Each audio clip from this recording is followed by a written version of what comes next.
Tell me if you've heard these lyrics. The wind is howling, the wind is moving, but I am standing still.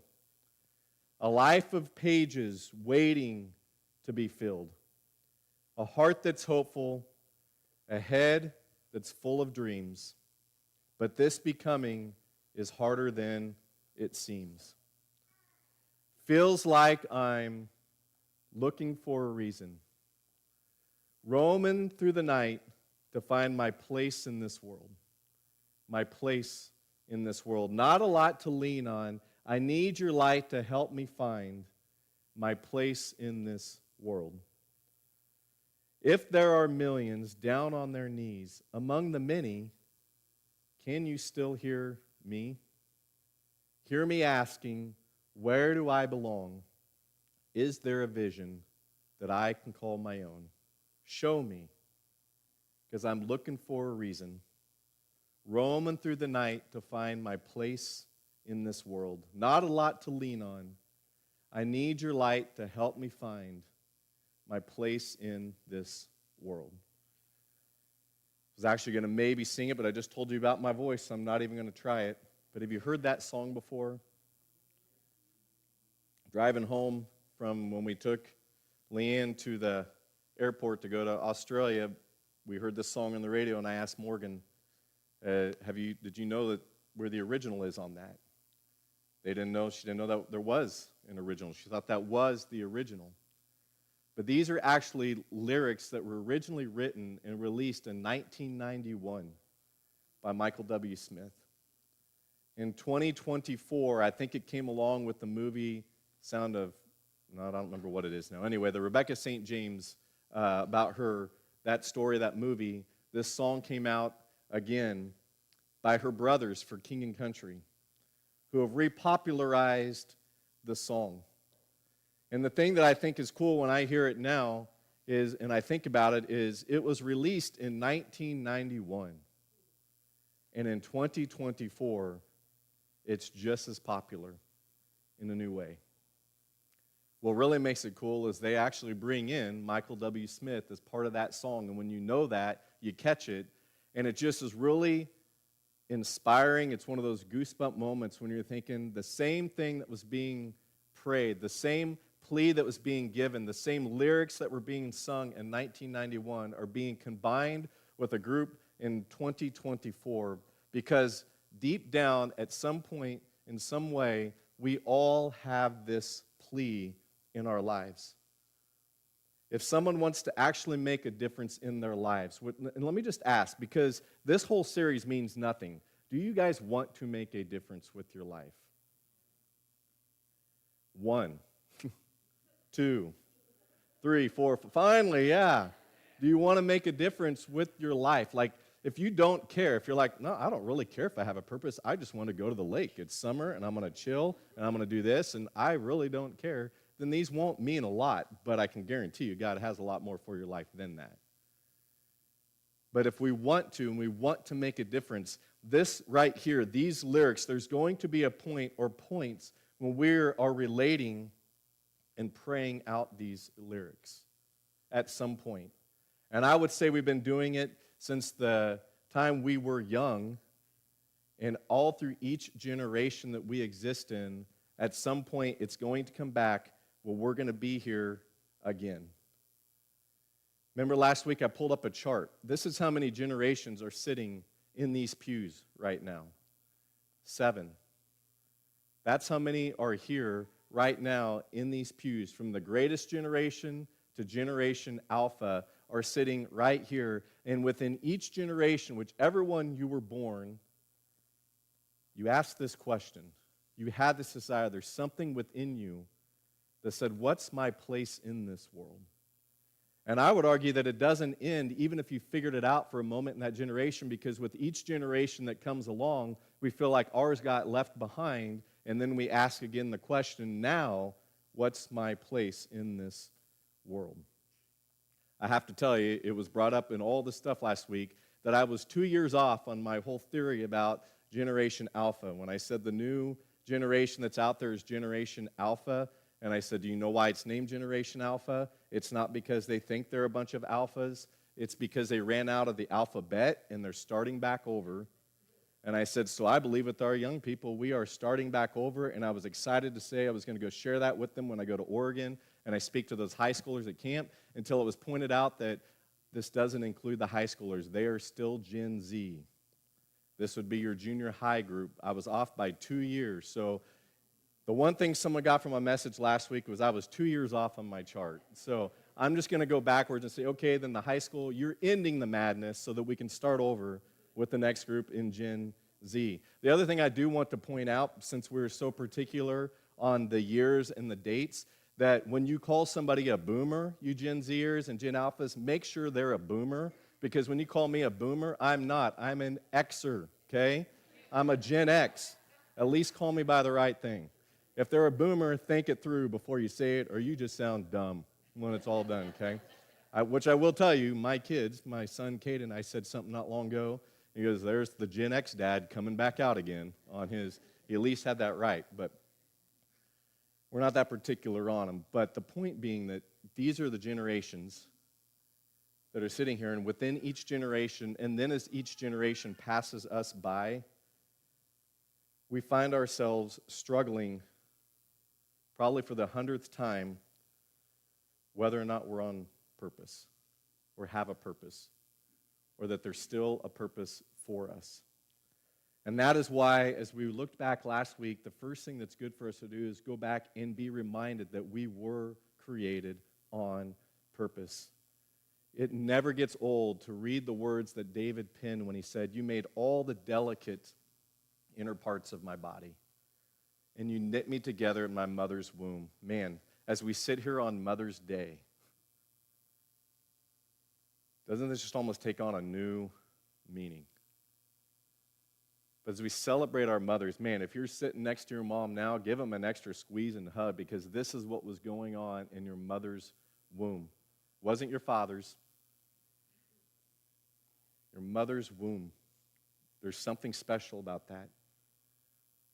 You knit me together so wonderfully, so complex. Your workmanship is marvelous, how well I know it. You watched me as I was being formed in utter seclusion, as I was woven together in the dark of the womb. You saw me before I was even born.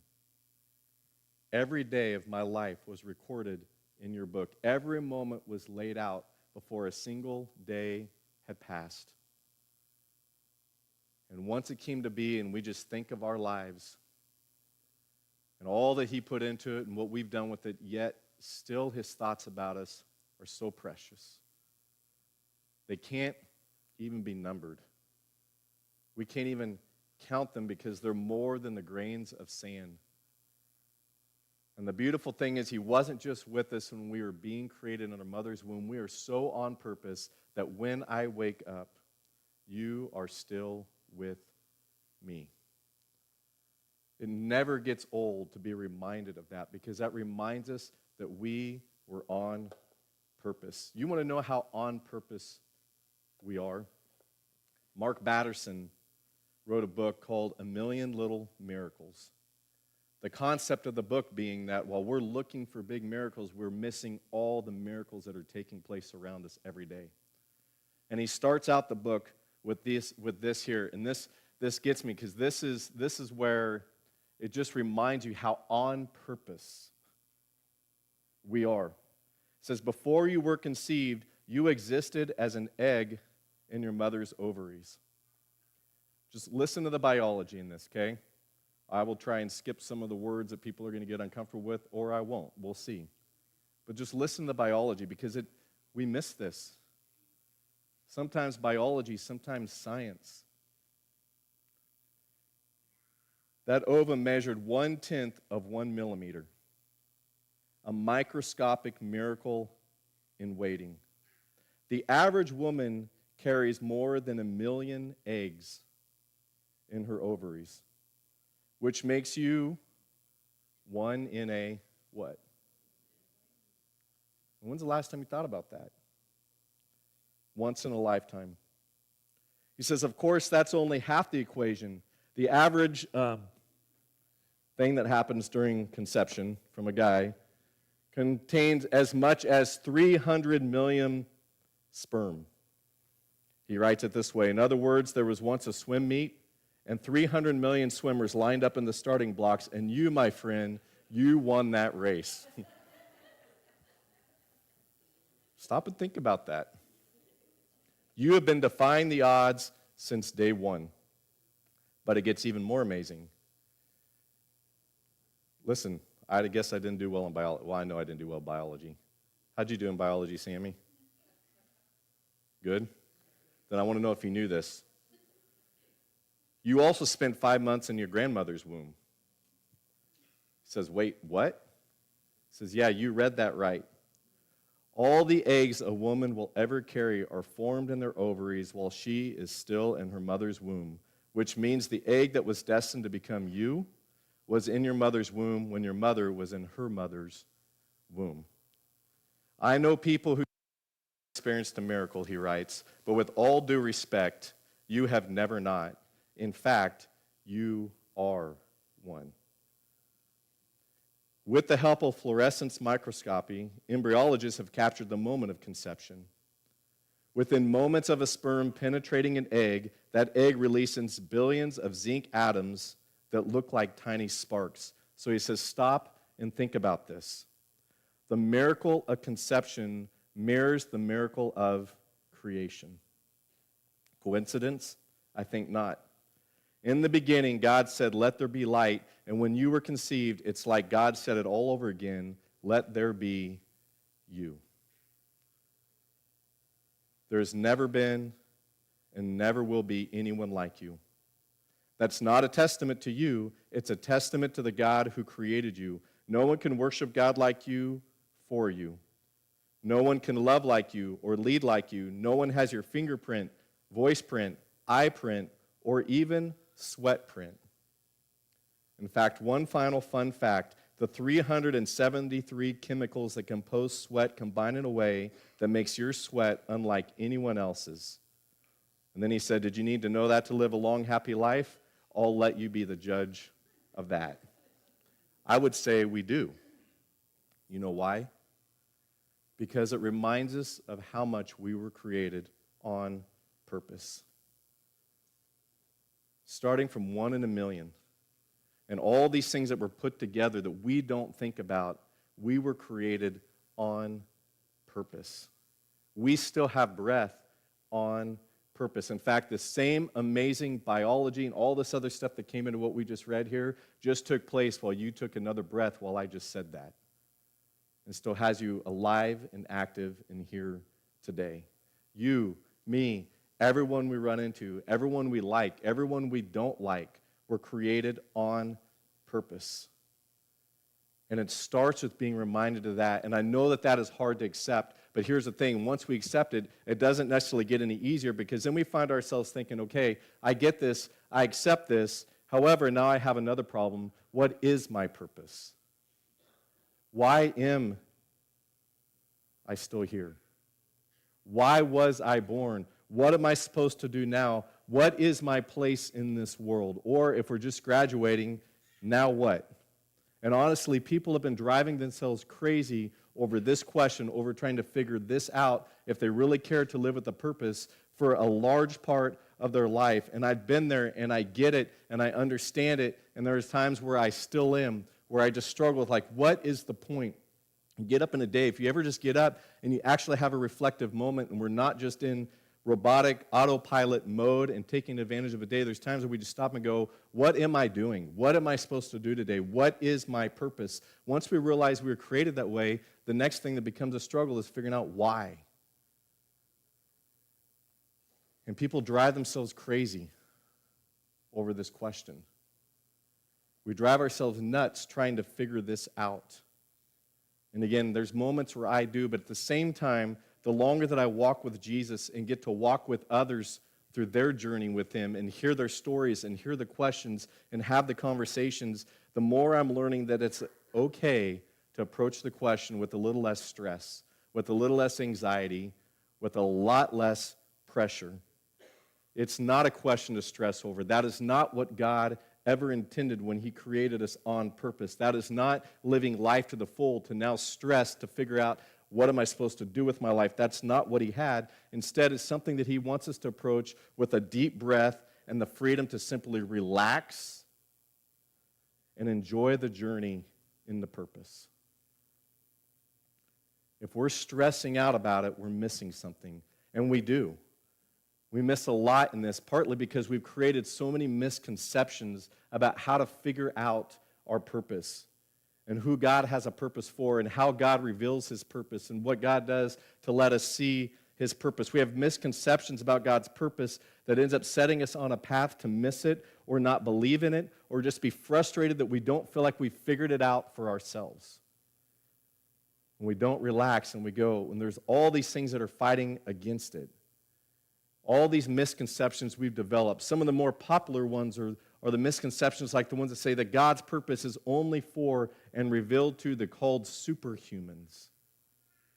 Those that have the super spiritual jobs, that's who God has a purpose for, and that's who God will reveal his purpose to. You're called to be a missionary in Haiti. God will tell you that you're called to be a missionary in Haiti. Are you called to go to Ohio to be a pastor? God will tell you that you're called to go to Ohio to be a pastor. Like, those are the ones that he reveals it to. Those are the way we think, like, when he wants to reveal it, that's for the superhumans. That's for the super spiritual people, and we have this idea in our head. And then when it comes to teachers and farmers and nurses and welders and truck drivers and baristas and daycare workers and mechanics and small business owners and stay-at-home parents, we think he doesn't really ever reveal that because we're just kind of here doing our thing. And we forget that God's call is for saints only, not superhumans only. But we live in that misconception. We live in the misconception that God's purpose can only be revealed to those whose hair is white or silver, or also known as mature. And we think that just because I may be in high school, or maybe I'm just graduating high school, or maybe I'm in that alpha generation, I can't know what his purpose is yet because he's not going to tell me. I just got to do the purpose of my parents right now and hope we eventually get there. And that's not true either. He'll reveal the purpose not to people whose hair is white and whose hair is silver. Obviously, maturity and growing and walking with him can help in discerning his will. But all it actually takes is an open, willing heart to hear and understand God's purpose, not white hair. We live under the misconception that God's purpose is saved only for presidential problems. I'll give you your purpose because I need you to deal with something big. There's a big problem going on over here, so guess what? You're called to go take care of that. That school over there in rural western Kansas, they're a mess. I need you to go over there, be superintendent, be principal, be whatever. Like, it's when things are a big problem, then we think God reveals his purpose, and we don't realize that he reveals it to us in so many different ways. In smaller moments, when life seems normal. But we don't even ask him because we think there's nothing big to ask for.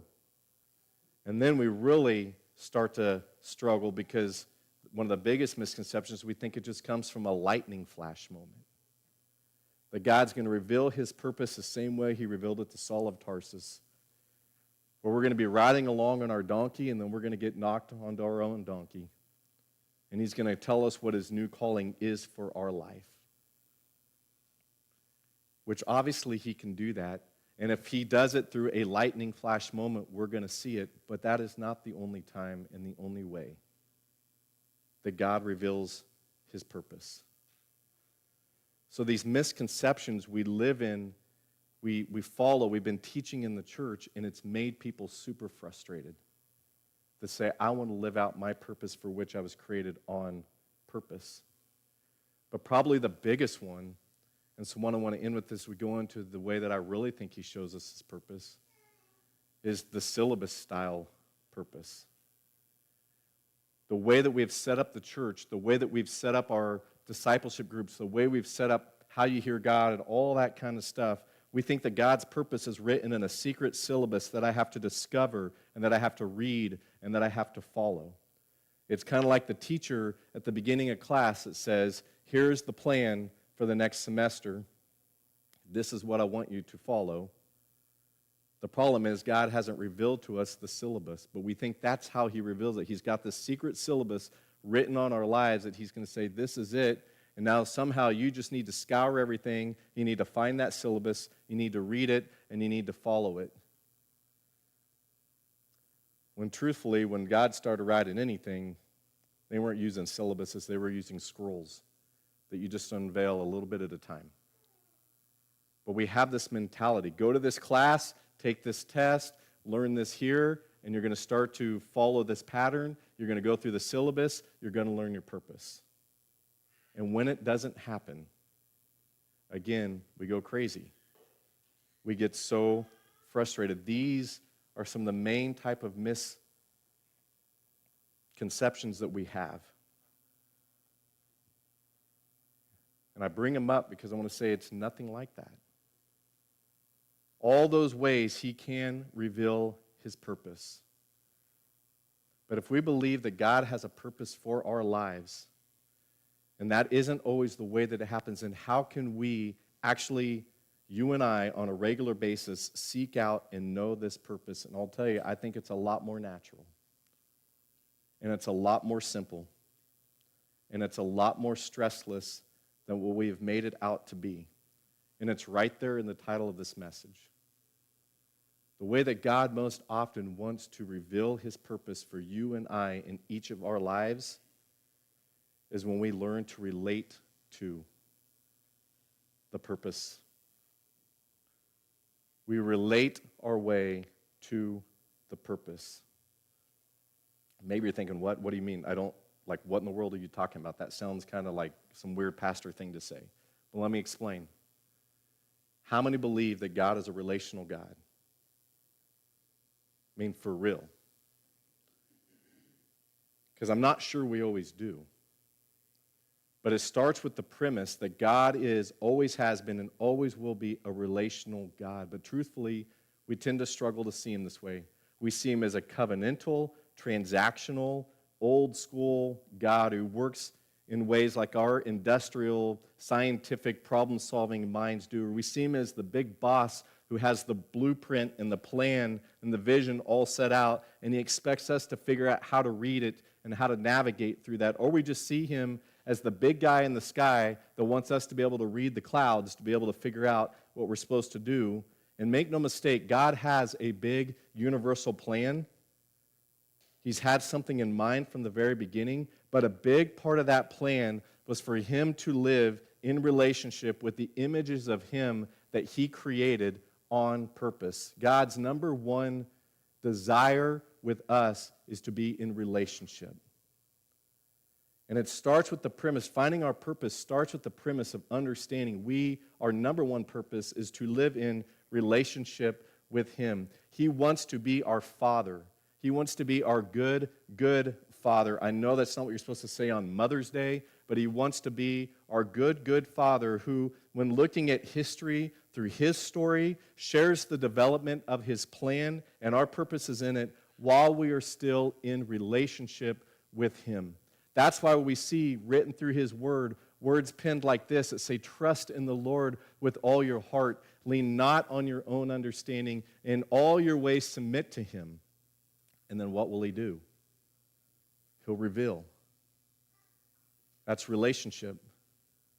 We see promises like what David wrote when he says, I will instruct you, I will teach you in the way you should go, I will counsel you with my loving eye on you in relationship.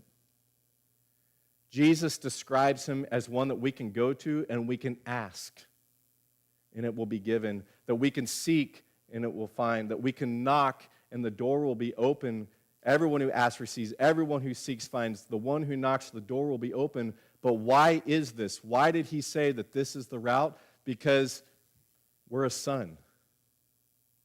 We're a daughter to him. He portrays the image. He says, you can come and you can do this because which of you, if your son asks for bread, will give him a stone, or if he asks for a fish, would give him a snake?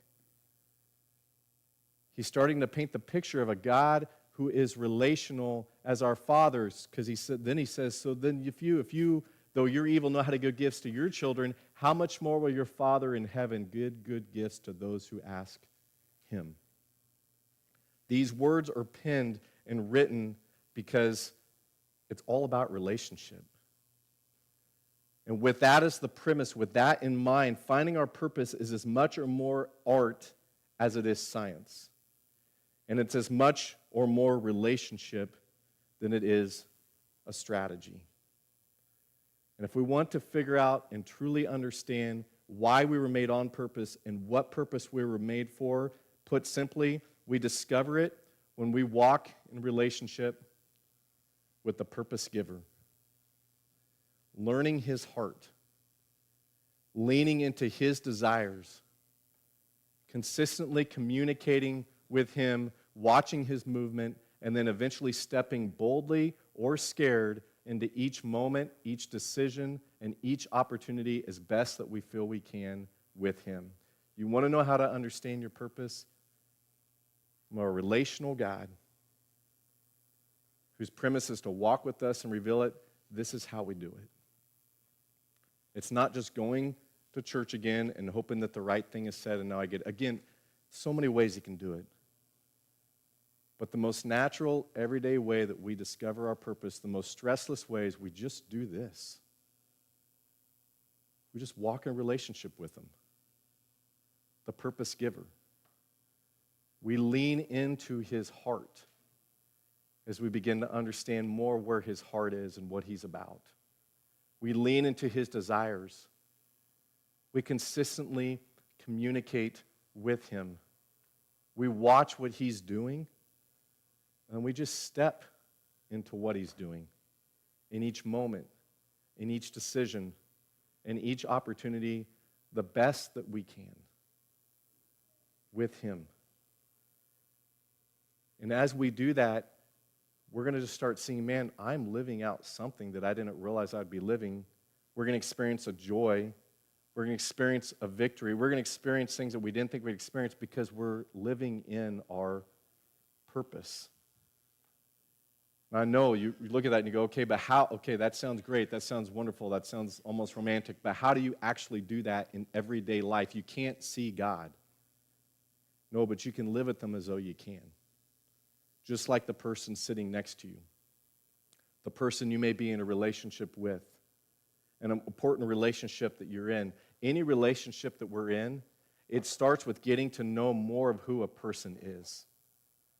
It starts with getting to know their thoughts. It starts with getting to know their desires. It starts with getting to know their wants. It starts with getting to know their general moral will and being willing to lean into that. Any of you that are married know that there is an element in the relationship where you have to know the other person or it's not a marriage. And if we still call it that, it's not good. You know the struggle that's there. There's an element where you just have to be willing to get to know the other person, and for lack of a better word, give in to what's important to them. There's an overall important thing that we sacrifice, that we give up to start that relationship. That first step is to actually get to know the one with whom we're seeking to relate and lean into it. And the same is true with God. Can I just make a pretty basic but bold statement? A lot of us don't know our purpose because we don't even know the God of purpose. We really haven't even asked him who he is. We haven't actually looked into him. The best we've done is heard the pastor and whoever's speaking share a little bit on a Sunday morning. But this whole thing here, someone sent me a TikTok yesterday that says, I don't know what God really thinks. I can't hear his voice. I don't know what he's about. And he's like, you don't? And he did it in a very TikTok-y way. All through here, what we discover is God's heart, God's thoughts, God's desires, God's general moral will. No, we can't discover if we should have gone to K-State instead of going to Ohio. He's not going to tell us that. But he's going to give you his basic general will and say, just learn this right now and live in that. Just learn this and learn that I'm about loving other people wherever you're at. Learn that I want you to just carry this particular command out because this is important to me. That is the beginning of a good relationship. In fact, Jesus makes it very clear, if you love me, you'll keep my commands. You know when that's hard to do? When you don't even know what they are. And listen, make no mistake about it, God has a general moral will. We keep trying to create him in our image and make it our will. He's already set one in place. All he's calling us to do to start out to understand our purpose is to know him and live in that. Jesus wasn't done here. He said, whoever has my commands and keep them, he's the one that loves me. You realize we can say we love God as much as we want, but if we're not even knowing what he's about and even attempting to try and keep them, it's really hard to be like, I love you, God. But he goes on to say, the one who does love me will be loved by my Father, and I too will love them and show myself to them. All I want you to do to start out is just love me. And you'll begin to have things revealed. It says, anyone who loves me will obey my teaching. My Father will love them. We will come to them. We'll make our home with them. You know what you find when they start to relate back to you? Your purpose. Anyone who does not love me, they're not going to obey my teaching. And then he says, and in case you're getting irritated by this, I just want you to know these words you hear are not my own. They belong to the Father who sent me. And then a little later, talking to the same ones, he just reminds them again, if you keep my commands, you will remain in my love, just as I have kept my Father's commands and remain in his love. The first step in doing the relationship is getting to know who they are, and then we stay in continual conversation with them. We call this prayer in the church. Prayer is conversation. Prayer is just talking to God. Again, any relationship you're in, it does not have to be a marriage relationship. It can just be a close relationship. If you're in a relationship with somebody and you're never talking to them, how good is the relationship? It's not great. Any relationship we're in, when we're not communicating, it's going to be really hard to know the other person and what they're about. And it's going to be really hard to know God in order for him to reveal his purpose. But there are two parts of communication. This we tend to forget. I am the king of this. Communication is two parts. It's one part talking and the other part what? Yeah. I read a quote that says, beauty is not just in the eye of the beholder, it's in the ear that we discover. Communication is not just always talking, it's also stopping and listening. And listen, we have a struggle with listening. That's why one of my good friends, Patrick McGinnis over at Breathe, pushes so hard to have conversation. He says, we just don't know how to communicate, mainly because we don't know how to listen. Even when we think we are, we're just forming what we're going to say next. We're not actually listening. But in order to understand our purpose, we first get to know who this person is, and we just communicate with them. We talk and we listen. We talk and we listen. And again, we struggle. I know there's a joke that's gone around for a while where a guy, a meme or whatever, just says, my wife says that I never really listened to her, but I just don't remember her ever saying that. And that's how a lot of us are with God, because we don't listen. And ironically, the things that have been set in place, the disciplines and the practices that I would say we need now, probably more than ever, because of all the opportunities that are around us that will slow us down to stop and listen, we reject. Which I kind of call the rich young ruler syndrome. I don't want to give that up.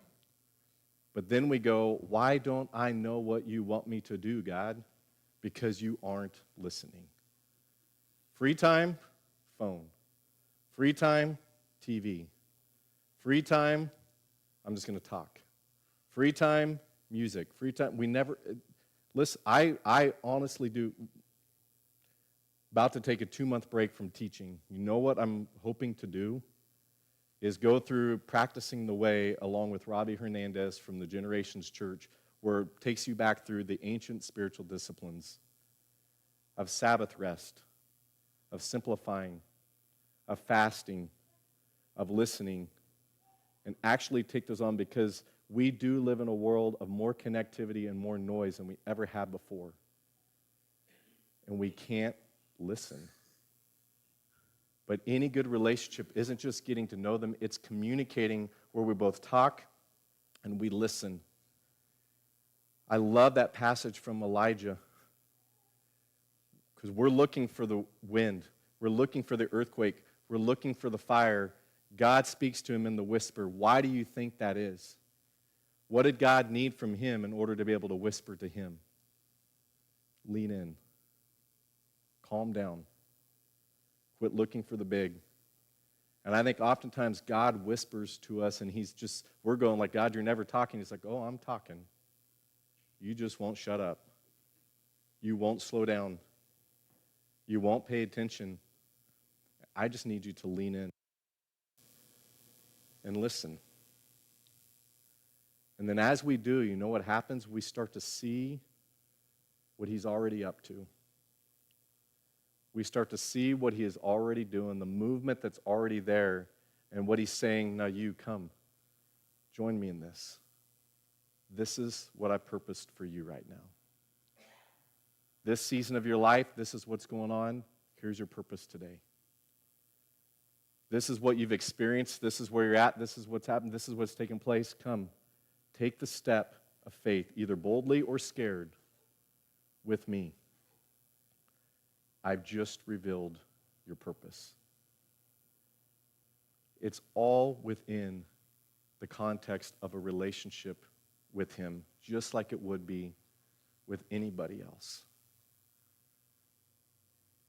We were created on purpose, with purpose, for a purpose. We're going to go ahead and close this up. But we have these misconceptions about how to find that purpose. And God, I think, has been over and over been just trying to say, relax. You don't need to be a superhuman with a super call that we have labeled and all this kind of stuff. You don't have to have white hair, gray hair, mixed hair, getting their hair, some hair, whatever. It's not all about that. It's not a syllabus that I've written that you need to somehow discover and go find and read and understand and go, okay, that's the plan for my life. Because you know what else happens when we do that, by the way? We either get scared to take the next step, or we say, good, now I know it, I got it from here. What he's saying is just wake up today. Look at me again, because I'm a relational God. I created you in my image to relate with you. When you were in your mother's womb, while she was in her grandmother's womb, I was already thinking about relating to you. Out of those million and the 300 million, when I put those together, I was wanting to relate to you. On purpose. For a purpose. But quit making it so hard to find. Just do what I ultimately desire to do and relate to me. Just like you do anybody else. Just get to know me. I already know you. Get to know me. And make it your goal each day just to start there. That's hard enough. I mean, think about it, guys. What's the greatest commandment? Love the Lord your God with all your heart, soul, mind, and strength, and love your neighbor as yourself. That's how we love God. That's hard. You know why? Because sometimes our neighbors are hard to love. They're difficult. Do unto others as you want done unto you, which would solve all the world's problems if we would actually do it. That's hard enough. And he's like, just focus on that with what you're doing. And through the process, let's stay in communication. Tell me your hurts. Tell me your struggles. Tell me your pains. Tell me your frustrations. Tell me why you don't like your parents right now, why you're struggling with your kids, why that relationship's hurting, why that person just annoyed you. Let's talk about it. And then would you just be quiet a minute because I want to talk back. I want to share something with you. Would you take some time to slow down, shut off the noise, and just listen? And let's talk. Let's communicate. Because I want to tell you what I'm up to. You know, kind of like Elijah. they're killing everybody, and I'm the next one, and I'm the only one left. No, Elijah, just stop. Let me tell you what's really going on so I can show you what's taking place. Because right now, you're here in this time, in this moment, in this season of life, in this generation, with whatever's taken place, because I want you to join me today. That's your purpose. That's why I just gave you breath again today. That's why I just gave you breath again and again and again and again, because every one of those is a miracle, because we're on purpose. So he's saying that's how you find your purpose. So I want to leave us with a challenge today. Write down these verses, or take a picture with your phone, whatever. But I want to leave you with this. Instead of trying to figure out the syllabus, instead of looking for the lightning flash moment, instead of waiting to be wise enough, old enough, good enough, whatever, just do this today. Just be careful how you live today. Not as unwise, but as wise, making the most of every opportunity that you're presented with. Start right there. Don't be foolish, but spend some time today understanding what the Lord's will actually is by just understanding who He is. Start with that.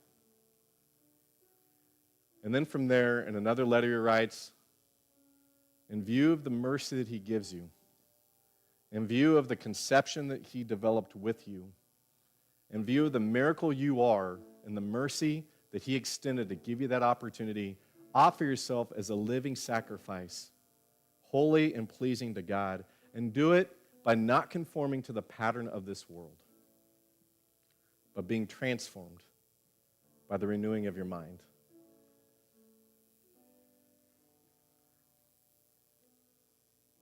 I know this is not a popular thing to say, but guys, can I just encourage you something?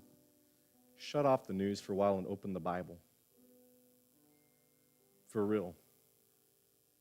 Shut off the talk radio for a moment and open the Bible. They do not have the mind of Christ. They have the mind of their agenda and the goal to scare the you-know-what out of you.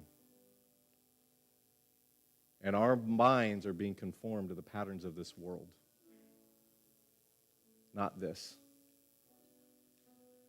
Maybe you don't want to open a Bible, just shut it off and pray.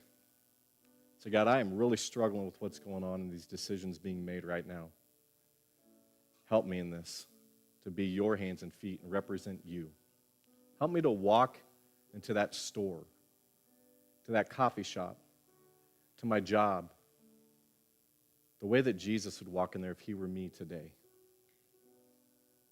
Let my mind be conformed to you, not everything that I'm being told to conform to. So I want to tell you something. We're conformed to something. So we start with that first one and do it this way.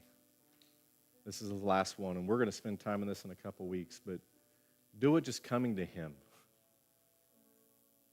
When we're tired, we're weary, we're frustrated, we're irritated, we're angry, we're scared, He'll give you rest. It says, take my yoke upon you and learn from me. Find the gentleness and the humility of heart, and the it is well with my soul. Because you're going to find it's not the way it's been made out to be. My yoke is actually easy. My burden is light. I have come to give you life, life to the full. That's your purpose. Sammy, you could set a great example for us by doing this today and tomorrow. We need it. Our juniors that are going to be, no, I guess you're seniors now, aren't you? Is that how it works? They're all too sad to become seniors yet. But our 8th graders that are high schoolers, each level, you can start this now. Faye, you're 101, about to be 102. Set an example now. The rest of you are boomers,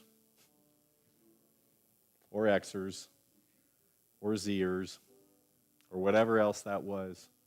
All of this can start now. your purpose. You're still breathing. You're still alive. Still a purpose.